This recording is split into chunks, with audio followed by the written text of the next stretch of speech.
రాష్ట్ర వ్యాప్తంగా ఆ కాంగ్రెస్ శ్రేణులంతా కూడా ఆ కేంద్ర ప్రభుత్వానికి వ్యతిరేకంగా నినాదాలు చేస్తూ దిష్టి బొమ్మలు దగ్ధం చేసినటువంటి పరిస్థితి కనిపిస్తుంది. బడ్జెట్ లో తెలంగాణకి గుండు సున్నా పూర్తి నిరాశను కలిగించిందని తెలుసు కూడా కాంగ్రెస్ శ్రేణులంతా కూడా దిష్టి బొమ్మను దగ్ధం చేయడం జరిగింది. నల్గొండ క్లాక్ టవర్ సెంటర్ లో జిల్లా అధ్యక్షుడు కాంగ్రెస్ శ్రేణులంతా కూడా నిరసన వ్యక్తం చేయడం జరిగింది. మనతో మాట్లాడడానికి కాంగ్రెస్ పార్టీ జిల్లా అధ్యక్షుడు ఉన్నారు. చెప్పండి, ఇవాళ మొత్తం కూడా రాష్ట్ర వ్యాప్తంగా కాంగ్రెస్ శ్రేణులు నిరసన వ్యక్తం చేసినటువంటి పరిస్థితి కనిపిస్తుంది. తెలంగాణ విభజన చట్టంలో ఆనాడు కాంగ్రెస్ పార్టీ అధికారంలో ఉన్నప్పుడు తెలంగాణ ఇచ్చింది. తెలంగాణ ఇచ్చినప్పుడు గిరిజన యూనివర్సిటీ, రైల్వే కోచ్, ఇది కాసిపేట్ కోచ్ ఫ్యాక్టరీ ఒకటి, బయ్యారం స్టీల్ ఫ్యాక్టరీ ఒకటి, ఇవన్నీ ఆ రోజు పొందుపరిచిన చట్టంలో విభజన ఉంది కాబట్టి దానికి బడ్జెట్ ఇవ్వండి, ఒక సున్నా బడ్జెట్ ఇచ్చిర్రు. ఇలా తెలంగాణకు సున్నా బడ్జెట్ ఇచ్చిర్రు. కాంగ్రెస్ పాలిత ప్రాంతం కాబట్టి బీజేపీ వివక్ష చూపించింది. ఇలా బీజేపీ ఉన్న రాష్ట్రాలలో రేపు ఎన్నికలు వస్తున్నాయి కాబట్టి మొత్తం వరాల జల్లు కురిపించారు. అక్కడ మోడీ, నిర్మలా సీతారామన్ ఏదైతే కాంగ్రెస్ ఏదైతే తెలంగాణ ఉంది కాబట్టి దీనికి గుండు సున్నా ఇచ్చిండ్రు. అది తగదు. ఎందుకంటే కాంగ్రెస్ పార్టీ ఉన్నప్పుడు మొత్తం భారతదేశంలో కాంగ్రెస్ పాలిత ప్రాంతాలు లేకున్నా కానీ అందరికి సరి సమానం చూసింది. కానీ ఇవాళ కాంగ్రెస్ పార్టీ వచ్చినాక ఇలా బీజేపీ ఎట్లా చొక్కాలని చూస్తా ఉన్నాడు, నిర్మలా సీతారామన్ చూస్తా ఉన్నది. కాబట్టి ఇలా కాంగ్రెస్ పార్టీ ఒకటే నినాదం చేస్తా ఉంది. మా నాయకుడు రాహుల్ గాంధీ గారు ఫైట్ చేస్తా ఉన్నారు. ఇది కార్పొరేట్ వ్యవస్థ కొమ్ము కాస్తా ఉన్నది. ఇలా బీజేపీ ప్రభుత్వం మీ అందరికి తెలుసు, అదాని అంబానీలకి మొగ్గు చూపిస్తా ఉన్నది. కానీ భారతదేశంలో అట్టడుగున్న వర్గాలకు కూడా ఆ సంపద చెందాలని చెప్పేసి ఇలా మా ఆది నాయకుడు రాహుల్ గాంధీ గారు ప్రయత్నం చేస్తా ఉంది. ఇలా కాంగ్రెస్ పార్టీ పక్షాన పోరాటం చేస్తా ఉన్నాడు. కానీ ఏదైతే బీజేపీ ఉందో కులం పేరు మీద, మతం పేరు మీద ఓట్లు దండుకుంటుంది తప్ప ఇలా కాంగ్రెస్ పార్టీ ఏదైతే పాలిత ప్రాంతాలు ఉందో వాటిని అనదొక్కాలని చూస్తా ఉంది. కాబట్టి ఇలా కాంగ్రెస్ పార్టీ ఇలా ఏఐసిసి, టిపిసిసి ఆదేశానుసారం ఇవాళ ఒకటే నిరసన చేస్తా ఉన్నాం. దిష్టి బొమ్మ తగలబెట్టాం మోడీది, నిర్మలా సీతారామన్ దిష్టి బొమ్మ తగలబెట్టాం.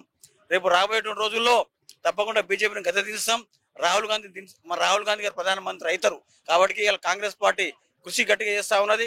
మా కార్యకర్తలందరూ కూడా నల్గొండ జిల్లాలో సీఎం రేవంత్ రెడ్డి గారు, వెంకటరెడ్డి గారు అందరూ కూడా కాంగ్రెస్ పార్టీ ఉత్తమ్ కుమార్ రెడ్డి బీసీ గణన చేస్తా ఉంది. ఇలా భారతదేశంలో ఎవరు చేయలే సాహసోపేతమైన నిర్ణయం తీసుకుంది. ఇలా బీసీ గణన చేసింది. 56% బీసీకి వచ్చింది. అలా అంటే మామూలు ఆషామాషి కాదు, అది చాలా పెద్ద ధైర్యం ఉండాలి. అది కాంగ్రెస్ పార్టీ కాబట్టి ఆ పని చేసింది. తప్పకుండా బీజేపీని గద్దె తీస్తాం. రేపు రాబోయే 4 సంవత్సరాలలో బీజేపీ మోడీని గద్దె తీస్తాం, రాహుల్ గాంధీ ప్రధానమంత్రి చేస్తామని చెప్పి తెలియజేస్తూ ముగిస్తా ఉన్నాను. పూర్తిగా బీఆర్ఎస్ కేటీఆర్ మాట్లాడుతూ కూడా కాంగ్రెస్ తెలంగాణలో విఫలం చెందింది. చెరిసగం ఎంపీలు ఉన్నప్పుడు కూడా బీజేపీ ఎంపీలు, కాంగ్రెస్ ఎంపీలు ఉన్నా కానీ నిధులు తేలేకపోయారని కూడా విమర్శలు చేస్తున్నటువంటి కేటీఆర్ గారు మాట్లాడుతుంటే వాళ్ళు చేసినటువంటి మోసమే ఈ రోజు తెలంగాణ అన్యాయం. ఆ రోజు మోడీ గారితో కలిసిపోయిండు, కలిసిపోయి లాస్ట్ మూమెంట్ లో విభేదాలు వచ్చినప్పుడు ఈ సీటు పంచుకునే కాడ విభేదాలు వచ్చి వాళ్ళు విడిపోయినప్పుడు దాని ప్రభావమే ఈ రోజు తెలంగాణ మీద పడింది.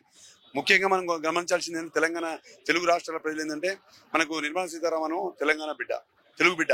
ఆ తెలుగు బిడ్డ ఉన్నందుకు మనం అనుకుంటుంటే బడ్జెట్ లో మనకు కొద్దినన్నా మెరుగు చూపిస్తా అనుకున్నాం. కానీ ఆ మోడీ చెప్పినట్టే ఇన్ని మొత్తం ఉత్తరాంధ్ర రాష్ట్రాలకి పెట్టి మనం అన్యాయం చేసింది. మనం చూస్తున్నాం. ఎప్పుడైనా తెలంగాణ రాకముందు వచ్చినప్పుడు శంకరయ్య గారు చెప్పిన తెలంగాణ వచ్చినప్పుడు ఒక రూపకల్పన చేసుకుని ఆంధ్రప్రదేశ్ తెలంగాణ విడిపోయినప్పుడు ఒక చేసుకుని ఉక్కు పరిశ్రమ కావచ్చు, తెలంగాణలో ఏ పరిశ్రమ పెట్టాలి, ఏ డెవలప్మెంట్ చేయాలన్నా చట్టం చేసుకుని తెలంగాణ విడిపోయినప్పుడు మనము తెలంగాణ నుంచి ఎక్కువ ఆదాయం పోతుంది. 26,000 కోట్ల రూపాయలు కేంద్రం తీసుకుంటుంది. మనం అడిగింది 1,60,000 కోట్లు. 26,000 కోట్లని ఇలా కనీసం ఇచ్చింది సున్నా. అంటే మనం అర్థం చేసుకోవాలి, మోడీని నమ్మొద్దు, మోడీ మోసగాడు. ఓన్లీ ఉత్తరాది రాష్ట్రాలకే ప్రతినిధి ఆయన. తెలంగాణ ప్రజలు కూడా మనం భారతదేశంలో ఉన్నా కానీ మనలో చూస్తే వివక్ష చేస్తున్నాం. మళ్ళీ పోరాటం ఆనాడు తెలంగాణ కొరకు ఏ రకమైతే పోరాటం చేసినాం, మళ్ళీ కేంద్రం మీద పోరాటం చేసి భారతదేశం అంతా కలిసి ఉన్నట్టుగా మనం ముందు పోవాలంటే రాహుల్ గాంధీ గారి నాయకత్వంలో మనం ముందు పోయి ఆసనవాసండి, అలాగే రేవంత్ రెడ్డి గారి నాయకత్వంలో మనం ముందు పోయి తెలంగాణకు బడ్జెట్ సాధించే విధంగా మనం ముందు పోవాలి. చూడొచ్చు వాళ్ళ మొత్తం పూర్తిగా రాష్ట్ర వ్యాప్తంగా కూడా నిరసనలు వ్యక్తం చేస్తున్నటువంటి పరిస్థితి అయితే కనిపిస్తుందని చెప్పొచ్చు. బడ్జెట్ లో పూర్తిగా తెలంగాణకు అన్యాయం జరిగిందని కూడా ఆ బీజేపీ ఎన్డీఏ ప్రాంతాల్లో కూడా అన్ని రాష్ట్రాలకు కూడా నిధులు ఇచ్చారు, కానీ తెలంగాణపై వివక్ష చూపుతున్నారని కూడా కాంగ్రెస్ శ్రేణులు చెప్తున్నటువంటి పరిస్థితి కనిపిస్తుంది. Over to studio. మరిన్ని వీడియోస్ కోసం ఛానల్ ని సబ్స్క్రైబ్ చేయండి. లేటెస్ట్ అప్డేట్స్ కోసం వాట్సాప్ ఛానల్ ని ఫాలో అవ్వండి. ఆ లింక్ డిస్క్రిప్షన్ లో ఉంది.